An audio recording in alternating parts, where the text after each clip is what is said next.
O Moraes está cada vez mais rifado. É a Defensoria Pública falando dele na ação do Eduardo Bolsonaro, dizendo que ele é um juiz parcial. É a Zambelli mostrando que ele é um perseguidor político. O Alan dos Santos fazendo o mesmo nos Estados Unidos, com a extradição que foi pedida dele. Oswaldo Eustáquio na Espanha. E assim por diante. O Moraes é persona non grata. Ninguém fala isso pra ele. Mas ele é o espanta-rodinha, é o espanta-voto, é o espanta-tudo. Para quem achou que a história do Lulinha e o roubo do INSS tinha sido esquecido e cairia nas gavetas das investigações supremas, estavam redondamente enganados. Curioso, né? Fala pessoal, sejam muito bem-vindos, o meu nome é Bruno, começando mais um giro de notícias, mas antes eu peço que você se inscreva no canal, deixe o seu like, compartilhe o vídeo e ajude esse conteúdo a chegar a mais pessoas. Bora para o vídeo!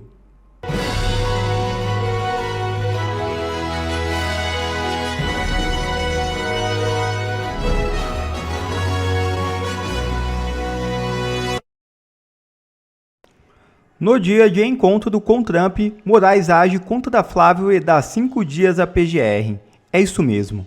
O ministro Alexandre de Moraes do Supremo Tribunal Federal acaba de determinar o prazo de 5 dias para que a Procuradoria-Geral da República se manifeste sobre um pedido de inclusão do ex-presidente Jair Bolsonaro e do senador Flávio Bolsonaro em um inquérito que apura a atuação internacional de Eduardo Bolsonaro nos Estados Unidos. A solicitação para ampliar o alcance da investigação foi apresentada pelo deputado federal Lindenberg Farias.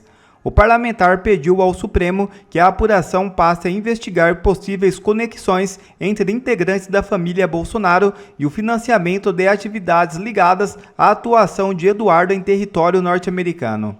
Eduardo Bolsonaro é réu no STF após acusações de ter articulado sanções contra o Brasil e autoridades brasileiras nos Estados Unidos. Segundo a denúncia, o parlamentar estaria atuando no exterior desde fevereiro de 2025, com o objetivo de interferir em processos envolvendo seu pai, investigado por suposta tentativa de golpe de Estado. A ação de Moraes ocorre justamente no dia do encontro de Flávio e o presidente americano Donald Trump nos Estados Unidos. Caso o pedido seja aceito pelo Supremo, Jair Bolsonaro e Flávio Bolsonaro passarão a integrar formalmente o mesmo inquérito que atualmente investiga Eduardo Bolsonaro. A decisão de Moraes é uma clara tentativa de intimidação do senador Flávio Bolsonaro. O ministro sempre dobra a aposta quando está acuado, mas a conta dele está chegando. O governo Lula está encurralado com a notificação dos Estados Unidos a Moraes.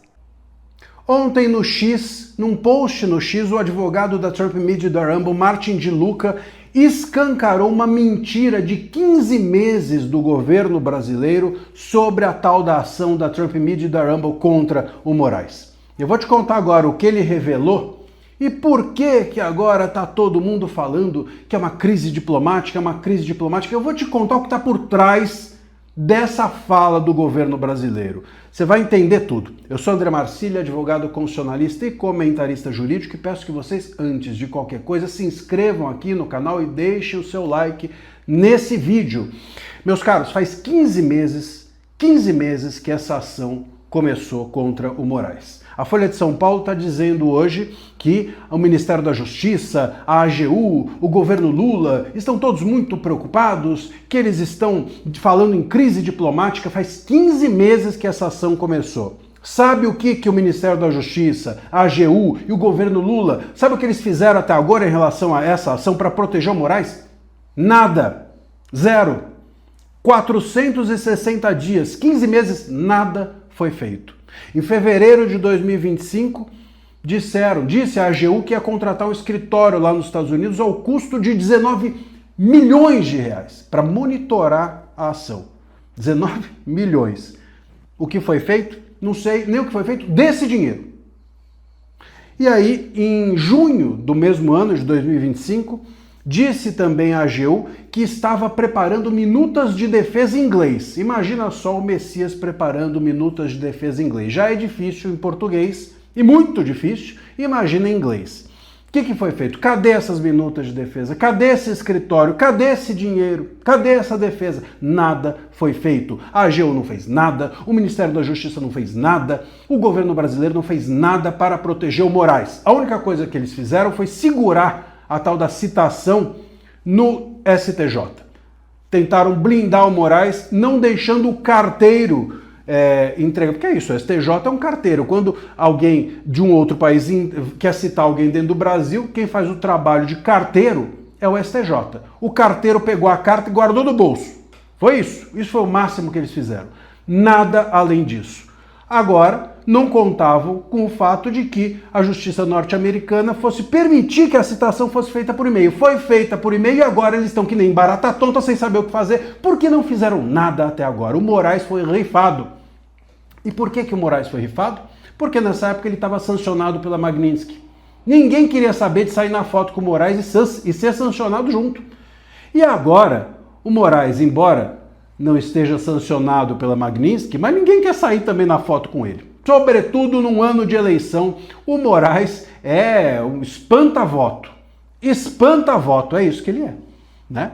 Então, o Messias já não vai muito com a cara dele, como a gente sabe, por conta da rejeição dele no Senado. O Ministério da Justiça nem quer saber de Moraes, estão preocupados com a imagem deles, e o Lula quer se distanciar da imagem do Moraes. Então eles estão agora que nem barata tonta, porque vão ter que fazer alguma coisa, não fizeram nada até agora e não querem fazer. E o Moraes está cobrando do jeito truculento que ele faz. É isso, esse é o contexto. O governo está em crise, de alguma maneira, com o Moraes, porque o Moraes quer que alguém tome uma providência. E ninguém quer tomar providência nenhuma para não sair na foto com o Moraes. Então a crise diplomática, a Folha fala, há uma crise diplomática entre o Brasil e os Estados Unidos. Não tem crise diplomática entre o Brasil e os Estados Unidos, coisa nenhuma. A crise diplomática é dentro do Brasil. É entre as instituições brasileiras e o Moraes. Ninguém quer botar a mão nessa cumbuca. Essa é a crise diplomática. Você acha que o Trump está preocupado com o que faz o judiciário dele? Até porque é a Trump Media que está ajuizando a ação. É o Trump que está ajuizando a ação. Você acha que ele vai se preocupar com o judiciário se o judiciário está favorecendo a empresa dele? A crise diplomática é aqui. O Moraes está cada vez mais rifado. É a Defensoria Pública falando dele na ação do Eduardo Bolsonaro, dizendo que ele é um juiz parcial. É a Zambelli mostrando que ele é um perseguidor político. O Alan dos Santos fazendo o mesmo nos Estados Unidos, com a extradição que foi pedida dele. Oswaldo Eustáquio na Espanha. E assim por diante. O Moraes é persona non grata. Ninguém fala isso para ele. Mas ele é o espanta-rodinha, é o espanta-voto, é o espanta-tudo, né? Vamos ver até onde vai o poder dele. Essa ação vai doer aí no ego do Moraes, porque ela vai adiante e ele vai ter pouca ajuda. Deixa aqui o seu comentário e fique ligado que a gente vai acompanhar esse caso. Aqui a gente não traz só a notícia, a gente traz o que está por trás da notícia e explica para você. Investigação do INSS avançam sobre entorno de Lulinha e elevam tensão no Planalto. É isso mesmo. Para quem achou que a história do Lulinha e o roubo do INSS tinha sido esquecido e cairia nas gavetas das investigações supremas, estavam redondamente enganados. Curioso, né? Enquanto os filhos do Bolsonaro estavam buscando arrecadar dinheiro para criar um filme para contar a história do pai, o filho do Lula estava lá, roubando dos velhinhos do INSS, roubando dos aposentados brasileiros. Como vocês sabem, aquela amiguinha do Lulinha, a Roberta Luchinger, deu um depoimento alguns dias atrás e a Polícia Federal descobriu que tudo que ela falou é mentira. Absolutamente tudo. E ela tinha dito que se ela caísse, ela levaria todo mundo junto. Vamos lembrar o caso rapidamente. Roberta Luchinger era aquela que recebia o dinheiro do careca do INSS e repassava para o Lulinha lá na Europa. Às vezes até repassando com viagens para a Noruega com a família do Lulinha para assistir a aurora boreal. É um povo bem seleto, né? Sem falar dos 25 milhões que foram pagos de uma vez para o Lulinha através do careca do INSS. Pois bem, o Lula mudou o delegado da Polícia Federal que estava à frente dessa investigação. Inclusive isso abriu uma outra investigação por interferência, obstrução de justiça, para proteger o seu filho. Só que a Polícia Federal encontrou conversas, exatamente, conversas do Lulinha com os investigados, com os ladrões do INSS, e virou até matéria na imprensa. A Polícia Federal encontrou mensagens comprometedoras de Lulinha, o filho de Lula, com investigados pelas fraudes bilionárias no INSS. Essa apuração avança em sigilo, mas há suspeitas de uma possível interferência indevida no trabalho dos investigadores. Depois de meses analisando quebras de sigilo e provas colhidas na investigação das fraudes do INSS, a Polícia Federal colheu o depoimento da empresária Roberta Luchinger. Ela ficou conhecida por ser amiga de Fábio Luiz Lula da Silva, o Lulinha, filho do presidente da República. A empresária apresentou uma história inverídica diante dos fatos já colhidos pelos investigadores do escândalo do INSS. Esse é o grande medo do Lula e do PT. Obviamente, tem a parte do Master, lá da Bahia, com o PT e o Rui Costa, mas o que vai realmente acabar com a campanha do Lula é justamente a história do filho dele roubando os aposentados. E a Polícia Federal já encontrou conversas que mostram, como se conversas suspeitas de Lulinha com os ladrões do INSS. Lulinha que recebia mesadinha do careca do INSS. Agora vamos lá. Isso não passa no Jornal Nacional. Será que isso vai passar no Jornal Nacional? Não vai. Não vai. O que vai passar no Jornal Nacional provavelmente é Flávio Bolsonaro, Dark Horse. Mas o maior escândalo e mais perverso assalto que já aconteceu no Brasil parece que não tem a devida importância. É curioso como a imprensa escolhe as suas notícias. Mas eu quero ver como que o Lula vai sair disso. Tá em sigilo ainda. Minha recomendação, se eu posso recomendar, mas eu acho que tinha que ser retirado os sigilos das conversas do Lulinha com o careca do INSS, com a Roberta Luchinger. A Polícia Federal já sabe que a Luchinger mentiu em tudo que ela disse. Absolutamente tudo.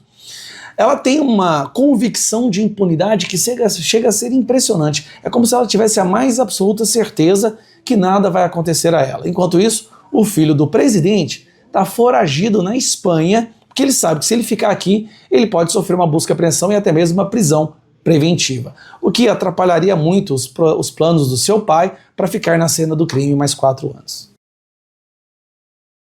Novas revelações bombásticas da delação de Vorcaro. Três bombas inéditas saíram da delação rejeitada do Vorcaro hoje cedinho pela manhã e saíram na coluna Painel da Folha de São Paulo. E a maior delas, gente, é de uma audácia que eu nunca vi um delator preso pedir. É uma loucura. O dono do Master, Daniel Vorcaro, disse à Polícia Federal que não sabia da participação do ministro do Supremo, Dias Toffoli, no resort de luxo Tayayá. Solte a sua risada, deixe aí a sua gargalhada nos comentários. Ele tá dizendo que ele não sabia que o Toffoli era dono do Tayayá, que recebeu 35 milhões de reais dos seus fundos. Pois bem, a declaração foi dada durante a tentativa de fechar um acordo de delação com os investigadores, que é óbvio que foi recusado. O espaço era gerido por uma empresa comandada pelos irmãos do ministro, você já sabe, quem acompanha o canal. A empresa Maridit era dos irmãos do ministro e o ministro Dias Toffoli estava por trás, escondido, em sociedade com fundo de investimentos ligado ao ex-banqueiro. Mas aos policiais, o Vorcaro disse que colocou o dinheiro no negócio apenas por considerar um bom investimento. Deixa a sua risada aí, gente, porque só pode ser uma piada. Que escárnio! O Vorcaro ele tentou enganar a Polícia Federal dizendo que ele era sócio do resort, que tem como gestores os irmãos do ministro Dias Toffoli, e alegou que não sabia da relação. Para, Vorcaro, para, pelo amor dos meus filhinhos. Quem que acredita nisso? Você vem com essa balela, essa conversinha, papinho furado, pra cima da gente? Você acha que a PF e o ministro André Mendonça vão aceitar isso? É muito difícil de acreditar que um banqueiro bilionário, criminoso, bandido e fraudador ia investir em uma sociedade com os irmãos do ministro do Supremo sem ter consciência de para quem o dinheiro vai chegar no final do dia. Ainda mais quando o Estadão foi lá na casa de um dos irmãos do Toffoli e a esposa disse: para, a gente, dono do resort, olha aqui minha casa, moço, minha casa é simples. Mas a desfaçatez do Vorcaro, gente, não parou aí. Lê comigo aqui o segundo trecho aí da Folha. Além disso, o dono do Master pediu a anulação da liquidação do banco como condição para fechar a delação premiada. Ele pretende retomar o controle da instituição. A decisão não caberia à Polícia Federal, mas os investigadores acharam a proposta audaciosa. Aqui é um eufemismo audaciosa para dizer uma proposta idiota, imbecil, uma proposta cara de pau. Não é corajosa, é idiota mesmo. Você entendeu o tamanho disso? O Banco Master foi liquidado pelo Banco Central em novembro do ano passado porque a situação da instituição financeira era irrecuperável. Estava falida, gente. Sem volta. Aí o Vorcaro, no presídio, ofereceu para a Polícia Federal o seguinte acordo. Eu delato, não entrego os ministros e vocês me devolvem o banco. Eu nunca, em 18 anos como procurador, eu vi um delator preso pedir a devolução da empresa usada para as fraudes com uma condição para delação. Quem seria idiota na administração pública, no Ministério Público, no Judiciário, na PF para concordar com isso? Seria como Alberto Youssef, que lavava dinheiro usando empresas laranjas? Ele pedia a devolução das empresas para seguir com o seu negócio. Seria como o Fernandinho Beiramar fazer uma delação e pedir de volta as armas, a boca de fumo. Porque tá claro que o Vorcaro usou o Master para muitas e gigantescas operações fraudulentas, em série. Não foi algo pontual, pequeno, não. Era uma instituição usada sistemicamente para fazer fraudes. Isso é o coroamento da audácia da família Vorcaro. Ontem eu mostrei aqui no canal que ele sequer queria sair da delação com os precatórios. Desculpa, eu te falei ontem aqui no canal que ele sequer admitia algo bom para o interesse público. Eu te falei aqui no canal que ele queria sair da delação com os precatórios do Master no bolso. Você lembra disso? E ele queria deixar o rombo do Master com o Banco Central. Aí hoje fica claro que ele queria mais. Ele não queria só ficar com os precatórios que ele podia converter em dinheiro e deixar o prejuízo com a gente. Ele queria também retomar a instituição inteira. E ainda tem uma terceira bomba, gente. Talvez a mais política das três. Olha aqui. Questionado sobre o envolvimento de alguns políticos, ele se limitou a dizer que eram apenas amigos, incluindo o senador Ciro Nogueira, que chegou a ser alvo da última fase da Operação Compliance Zero. Isso aqui é tragicômico. Trágico misturado com cômico. É cômico porque é uma piada e é trágico porque isso mostra a que ponto nós chegamos. Curitiba hoje faz 18 graus Celsius. Como está a sua cidade aí? E isso aqui vem para congelar a nossa esperança de que alguém possa querer se redimir. O Vorcaro, em vez de ele se redimir, entregar tudo, mudar de vida, não. Ele quer dobrar a aposta. Vorcaro disse que era apenas amigo do Ciro Nogueira. Por que um banqueiro acusado de comprar a República esbanja palavras para defender o nome do Ciro Nogueira na delação? Gente, a resposta está no silêncio. Quem o delator não entrega é de quem o delator ainda precisa. Vorcaro entrou na delação tentando blindar o Ciro Nogueira, porque provavelmente ele ainda conta com a articulação dele lá no Senado. Vorcaro quer tentar salvar seus aliados políticos para que ele salve ele depois. Não é diferente com o Moraes, com o Toffoli. Conseguiu entender? Só que a Polícia Federal não comprou nada disso, ainda bem. Pegou as 3 audácias aí do banqueiro, a do Toffoli que ele alegou não conhecer, a do Master que ele queria retomar, a do Ciro Nogueira que ele queria proteger e recusou a delação inteira. Foi isso que eu te disse aqui no canal. PF e PGR têm histórico de delações sérias, que devolveram mais de 25 bilhões na Lava Jato, considerando junto aí a Greenfield. Nós fizemos tudo isso juntos, junto com você. Só que agora a delação caminha para a PGR. E a pergunta que fica no ar é: a PGR vai aceitar essa sopa de absurdos que a Polícia Federal rejeitou? Olha, essa delação aí, como ela tá, ela resolveria a situação do Vorcaro e blindaria os poderosos não delatados. Então eu espero sinceramente que a PGR não aceite. E eu quero ouvir você. A PGR vai ter coragem de aceitar uma delação furada dessas que a PF rejeitou? Conta pra mim nos comentários. Obrigado a você que assistiu esse vídeo até aqui. Deixe o seu comentário e não se esqueça de se inscrever no canal e deixar o seu like. Até a próxima!